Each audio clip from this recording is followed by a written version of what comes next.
जय गुरुदेव। जय हो बाबा अनीप करोली महाराज की जय। सभी को प्यार भरा जय श्री राम। श्री कैची धाम में जाने की इच्छा और प्रयास सभी लोग करते हैं, पर श्री कैची धाम किस तरह पहुँचे, कैसे पहुँचे, किसी को नहीं पता होता। कब जाना हो जाए कुछ पता नहीं, और कब बाबा जी महाराज के दर्शन आपको करने को मिलेंगे ये भी पता नहीं। बाबा जी महाराज के अनन्य अनन्य भक्त रहे हैं।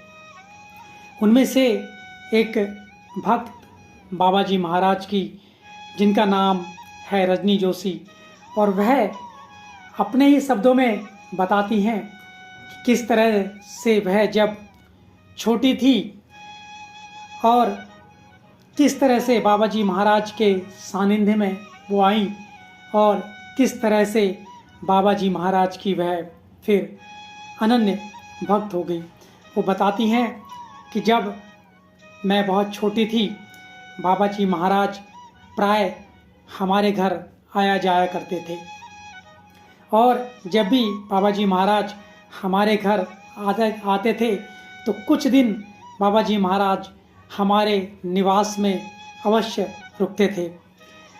एक दिन की बात वह बताती हैं कि एक बार बाबा जी महाराज नैनीताल आए और नैनीताल से बजरंगगढ़ से वापस होकर बाबा जी महाराज लौट गए।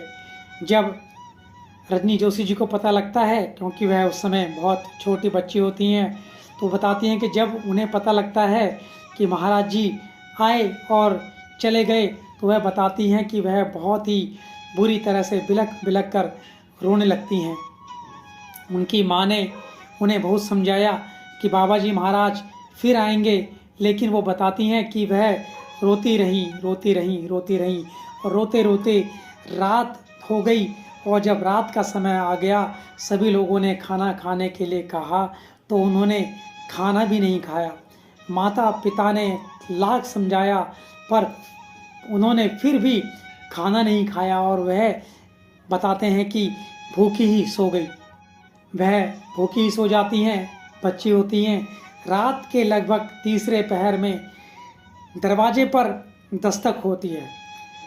दस्तक जब होती है तो रजनी जोशी जी की माता जी दरवाज़ा की तरफ देखती हैं और देखती हैं कि बाबा जी महाराज की छवि वहाँ दिखाई दे रही है।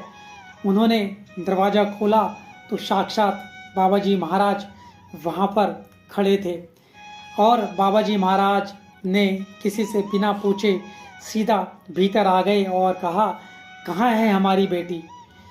वह भी भूखी है और हम भी भूखे हैं, लाओ रोटी लाओ, हम दोनों साथ में रोटी खाएंगे।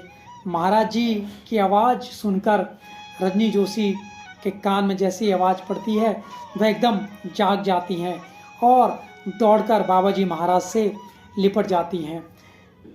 वह बताती हैं कि उनकी माँ ने, रजनी जोशी यानी कि मेरे लिए, बताती हैं कि मेरी माँ ने मेरे लिए 4 रोटियां और आलू टमाटर की सब्जी गरम करके थाल में सजाकर महाराज जी के सामने रख दी, क्योंकि उन्होंने वही रोटियां बनाई होंगी, तो वही रोटियां उन्होंने महाराज जी के सामने रख दिया।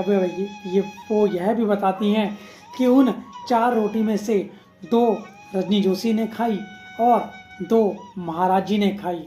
अब महाराज जी ने जब प्रसाद पा लिया, खाना खा लिया, तो महाराज जी ने कहा, हमारी बेटी भूखी थी, 250 हम बरेली से वापस आए हैं, हमें बरेली से वापस आना पड़ा।